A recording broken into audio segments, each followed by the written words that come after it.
बांके बिहारी जी का सच्चा चमत्कार। हरे कृष्णा, राधे राधे। आ गई हूँ आप सब लोगों के सामने बांके बिहारी जी का सच्चा चमत्कार लेकर। मेरे बांके बिहारी जी तो ऐसे हैं जो रोज ही चमत्कार करते हैं। अगर आप लोग भी बांके बिहारी जी के भक्त हैं तो यह चमत्कार जरूर से सुनना जी, और भक्त नहीं है तो यहीं पर स्किप करके चले जाना, क्योंकि जिनमें भक्ति भाव नहीं होता है वो हमारे प्रभु के चमत्कारों को समझ भी नहीं पाते, और जिनमें भक्ति भाव होता है, जो श्री कृष्ण भगवान को मानते हैं, तो उनके साथ तो रोज ही चमत्कार होते हैं, क्योंकि भगवान श्री कृष्ण तो रोज ही चमत्कार करते हैं। आज जो मैं आपको चमत्कार सुनाने के लिए जा रही हूँ, इसे सुनकर आपके रोंगटे खड़े हो जाएंगे जी, क्योंकि बांके बिहारी जी पर जो अपना विश्वास अटूट कर लेता है तो बांके बिहारी जी उसका कुछ बुरा होने भी नहीं देते। चलो जी, चमत्कार शुरू कर देती हूँ, जोर से जयकारा लगा देती हूँ। बोलो बांके बिहारी लाल की जय हो, राधे रानी सरकार की जय हो। यह चमत्कार मेरठ की रहने वाली मीना जी के साथ हुआ, जो अभी ही हुआ है, जो मैं आपको सुनाने के लिए जा रही हूँ। मीना जी ने बताया कि वो बचपन से ही बांके बिहारी जी की भक्त है। अब वो बांके बिहारी जी की भक्त तो है, लेकिन कभी भी वृंदावन नहीं गई, ना ही उसने बांके बिहारी जी के दर्शन किए। अक्सर वो फोन पर ही बांके बिहारी जी की वीडियोस देखती है, बांके बिहारी मंदिर की, लेकिन मन में बचपन से ही इच्छा थी कि वह एक बार वृंदावन जरूर जाएगी, क्योंकि सभी कहते हैं कि वहाँ पर तो बांके बिहारी जी साक्षात हैं। तो मीना जी की बचपन से ही यही इच्छा रही। जैसे ही बड़ी हुई मीना जी और शादी कर दी घर वालों ने मीना जी की, अब मीना जी ससुराल में आ गई, लेकिन वहाँ पर भी कोई कान्हा जी का भक्त ना मिला। ससुराल में माहौल अच्छा था, लेकिन इतना भक्ति भाव नहीं था। लेकिन मीना जी की तो वही लगन थी, बांके बिहारी जी को ही अपना सर्वस्व मानती थी। बस बांके बिहारी जी के मन में ख्याल रहते थे, क्योंकि ज़्यादा पूजा पाठ तो थी ही नहीं, बस जोत बत्ती हो जाती थी, बस इतना ही था ससुराल में। अब मीना जी ने 9 महीने बाद एक सुंदर सी बेटी को जन्म दिया। अब मीना जी का परिवार बड़ा खुश था। बेटी जन्मी थी, लेकिन परिवार बड़ा खुश था। सब खुशी का माहौल था चारों तरफ। अब मीना जी कुछ दिन बाद बेटी भी बड़ी हो गई, लेकिन मीना जी अपने पति से अक्सर कहती थी कि मुझे बस एक बार वृंदावन जाना है, मेरी यही इच्छा है। मैं बचपन से ही बांके बिहारी जी को मानती हूँ, मैंने अक्सर सुना है बांके बिहारी जी के बारे में। बस यही इच्छा है कि आप मुझे एक बार बांके बिहारी जी के दर्शन करा दीजिए। अब मीना जी की यही इच्छा थी, तो पति ने सोचा बेटी भी थोड़ी सी बड़ी हो गई है। पति ने उनके पड़ोस से बस जा रही थी वृंदावन के लिए। पति ने कहा मेरे पास तो मीना टाइम नहीं है, तू अपनी मम्मी को लेकर, यानी कि मेरी मम्मी को लेकर, अपनी सास को लेकर और अपनी बेटी को लेकर चली जा वृंदावन। पास से ही बस जा रही है, तू चली जा, मैं तेरी टिकट बुक करवा देता हूँ। अब मीना जी तो इतनी खुश हो गई, जिस इच्छा को उसने बचपन से देखा था, अब वह इच्छा पूरी होने के लिए जा रही थी। उसने अपने पति को धन्यवाद किया कि आपने मेरी सुन ली, और बांके बिहारी ने आखिर मुझे बुला ही लिया।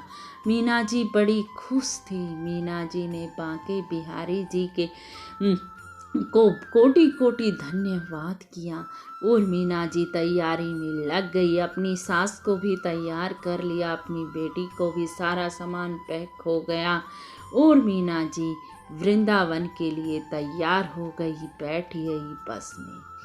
अब जैसे ही वृंदावन की सीमा पर पहुंची तो मीना जी के मन में इतना उत्साह था कि आज मैं अपने बांके बिहारी जी के दर्शन करूंगी। अब जैसे ही बस से उतरती है तो चारों तरफ राधे राधे की गूंज थी। मीना जी को बड़ा आनंद आता है। वह एक आश्रम में जाते हैं, वह कमरा ले लेते हैं क्योंकि रात हो चुकी थी, रात को ही पहुंचे थे। मीना जी यह प्रण करती है कि वह सुबह उठते ही सबसे पहले बांके बिहारी जी के दर्शन को जाएगी। मीना जी सवेरे सवेरे उठ जाती है। नींद कहाँ थी? जिसे भगवान के दर्शन की आस हो तो उसे नींद कहाँ आएगा। सुबह 4 बजे ही उठ जाती है, स्नान वगैरह कर लेती है, सास को भी तैयार कर लेती है और बेटी को भी तैयार कर लेती है और पहुंच जाती है बांके बिहारी जी के मंदिर में। बाहर से बांके बिहारी जी के लिए पेड़े खरीदती है, इत्र खरीदती है और एक बड़ी सुंदर सी माला खरीदती है बांके बिहारी जी के लिए। और जैसे ही वह मंदिर में प्रवेश करती हैं, आपको पता ही है कि मंदिर में तो कितनी भीड़ होती है बांके बिहारी जी की। अब भीड़ इतनी होती है, मीना जी सोचती है कि इतने दिनों की लालसा थी, शायद आज भी बांके बिहारी जी के दर्शन नहीं हो पाएंगे। हे मेरे बांके बिहारी जी, आपने बुला तो लिया लेकिन कम से कम दर्शन तो करा दीजिए। मीना जी के गोद में उसकी बेटी होती है, पास में ही सास होती है। मीना जी अपनी सास को अपना पर्स दे देती है और फ़ोन भी दे देती है कि मम्मी भीड़ ज़्यादा है, बच्ची गोद में है, कहीं गिर ना जाए। अब वह भीड़ को चीरते हुए बांके बिहारी जी के पास पहुंच जाते हैं और पहुंचते ही मीना जी को ऐसे साक्षात दर्शन होते हैं बांके बिहारी जी के और मीना जी के आंसू रुक ही ना पाते। ही मेरे बांके बिहारी जी, इतने दिनों बाद बुलाया आपने मुझे, आप तो साक्षात हो। मीना जी देखती रहती है, बांके बिहारी जी को देखती रहती, वह सुध खो देती है अपनी।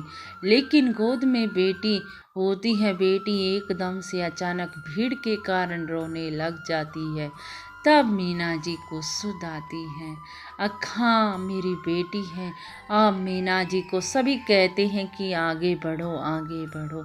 अब मीना जी धन्यवाद कर देती है बांके बिहारी जी का और आगे बढ़ती है। जैसे ही पीछे मुड़ के देखती है तो सास तो आसपास भी नहीं होती। अब मीना जी सोचती है बाहर गेट पे सास मिल जाएगी। अब मीना जी भीड़ को चीरते हुए गेट पर 4 नंबर पर पहुंच जाती है। पहुंचती है तो वहां तो सास मिलती ही नहीं, क्योंकि सास तो वहाँ थी ही नहीं। मीना जी के पास ना तो पर्स होता है ना ही फ़ोन होता है। अब मीना जी बांके बिहारी जी के सामने रो रही थी, बांके बिहारी जी अब क्या करूँ मैं तो गुम हो गई। सास को आसपास सारी जगह ढूंढ लिया लेकिन सास तो मिल ही नहीं रही। ना मेरे पास पैसे हैं ना मेरे पास फ़ोन है, अब मैं क्या करूं बांके बिहारी जी। अब मीना जी रो रो के बांके बिहारी जी से प्रार्थना कर रही है, बांके बिहारी जी मैं तो किसी को जानती भी नहीं, पहली बार आई वृंदावन और पहली बार ही आपने मुझे खो दिया इस वृंदावन में। अब मैं कहाँ जाऊँ, कहाँ ढूंढूँ अपनी सास को, क्या करूँ, कुछ समझ ही नहीं आ रहा। तभी अचानक से बंदर आता हो और मीना जी की चुन्नी को लेकर भागने लगता है। हाँ, मीना जी कहती है बांके बिहारी जी यही कसर रह गई थी, सास से तो खो गई, सास से तो बिछड़ ही गई, अब चुन्नी भी मेरे पास ना छोड़ी बांके बिहारी जी। क्या लीला है आपकी, इतने चाहों से दर्शन करने आई थी, अब फल क्या दिया तूने मुझे ये। अब मीना जी बांके बिहारी जी से यही कहती कहती उस बंदर के पीछे पीछे दौड़ पड़ती है और बंदर 3 नंबर गेट पर जाकर मीना जी की चुन्नी को रख देता है। अब मीना जी जैसे ही चुन्नी उठाती है और देखती है कि मीना जी की सास वहीं खड़ी थी। सास को देखकर मीना जी की आंखों के आंसू रुक जाते हैं और मीना जी भागकर अपनी सास को गले से लगा लेती है कि मम्मी आप कहाँ थे, मैंने आपको इतना ढूंढा। वो बोली बेटी मैं तो भीड़ के साथ 3 नंबर गेट पर आ गई और यहीं खड़ी होकर तुम्हारा इंतजार कर रही थी। वो बोली मम्मी मैं तो 4 नंबर गेट पर थी, मैंने सारी जगह ढूंढा लेकिन आप कहीं नहीं मिली मम्मी। और लास्ट में बांके बिहारी जी ने आपसे मुझे मिला ही दिया। ना ही बंदर आता और ना ही वो मेरी चुन्नी लेता, ना ही मुझे 3 नंबर गेट पर पहुंचाता। मीना जी को संपूर्ण विश्वास था कि वो बंदर नहीं था, वो मेरे बांके बिहारी जी ही थे, क्योंकि मैं बार बार प्रार्थना कर रही थी, बांके बिहारी जी से कह रही थी कि पहली बार ही आई और पहली बार ही आपने मुझे ये सिला दिया। तो बांके बिहारी जी कभी अपने भक्तों को नाराज नहीं करते, कभी अपने भक्तों के साथ बुरा नहीं होने देते। मेरे बांके बिहारी जी तो इतनी कृपा करते हैं, मीना जी को संपूर्ण विश्वास हो गया था। भक्तों, ये कथा आपको यही सिखाती है कि बांके बिहारी जी पर जो संपूर्ण विश्वास कर लेता है उसका कभी भी बांके बिहारी जी कुछ बुरा नहीं होने देते।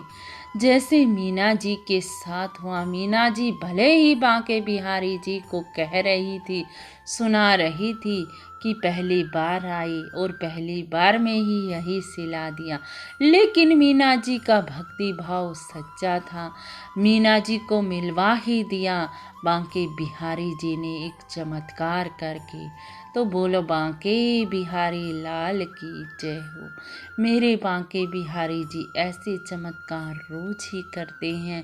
बोलो जय जय श्री राधे। अगर चमत्कार पसंद आ रहा हो तो लाइक शेयर और कमेंट में राधे राधे लिखना ना भूलना जी। चलती हूँ जी, राधे राधे। फिर मिलती हूँ नए चमत्कार के साथ। राधे।